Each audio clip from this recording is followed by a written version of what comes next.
Do you feel like the Army does a good job of handling sexual harassment and assault in the workplace? Oh, we're gonna get serious now. I'm coming with some stuff now. I'm coming with it. I'm gonna go ahead and say no. I don't feel like that. I don't feel like. I know they're moving towards that direction with the changes that they're making in programs and things like that, but I think so much.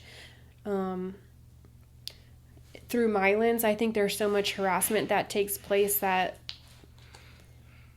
especially on the female side of the house, down to like just comments that are made to joking that's made.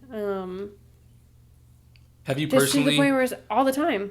Ever Could you since give I us some started, examples? ever since I started my military career, like I'll come into the office and it'll be jokes. Like, people are joking about things along the lines of that topic, or they're saying things, and it's normal conversation, right? It's just, Is it normal? I hate to say it. I mean, I hate to say it, but I feel like it just comes with the culture. It comes with just kind of, and that has become normal. Yeah. And I can't say, for how it was before I came in, but I do see that a lot. And there aren't a lot of people who are like, hey, That's don't fucking wrong. say that. Don't talk like that. Right. Because it's just, it is what it is. I don't mean Right. to laugh about it, but it's like, Yeah. it's really going to take a lot more people to be like, hey, we don't talk about that shit here. We don't talk like that here. Right. It's professional here. Because then people are like, well, damn, no, I can't be myself. Yeah. Or whatever the case may be. Mm-hmm. So it's a very sticky subject too. You have to be careful about it. Yeah. So, question. But I don't. Well, no, go ahead. Finish. I don't think that there's a good job being done, but hopefully it's trending in that direction. So, because I've had this conversation a few times. So, I say all the time, it's not an Army issue.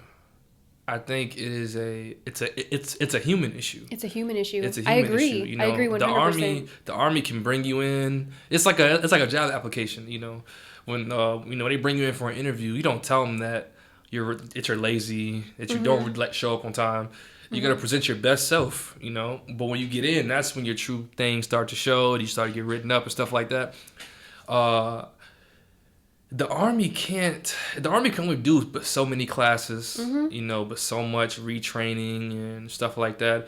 It's up to the individuals to just change themselves.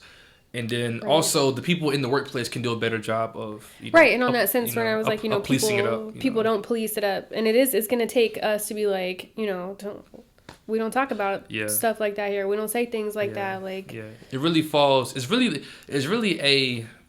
it's not a broadened, like, it's not on the broad of the Army, like the broad end of the Army. It's on like the internal units. It starts with that commander, with that first sergeant, that sergeant major, and then it trickles down to those platoon sergeants, and then those platoon leaders, NCOs. Those are the ones who really can change the impact of the unit. That's who it really falls on, to be honest. And in that sense, when you look at it, like, let's take Fort Hood, for instance, right? Fort Hood has been in the spotlight for a while with all the things going on there on the sexual assault and harassment side of the house. Right. And it has to do with a lot of, higher ups. So you create this culture, and then you gotta figure out how to fix it. And it's not easy.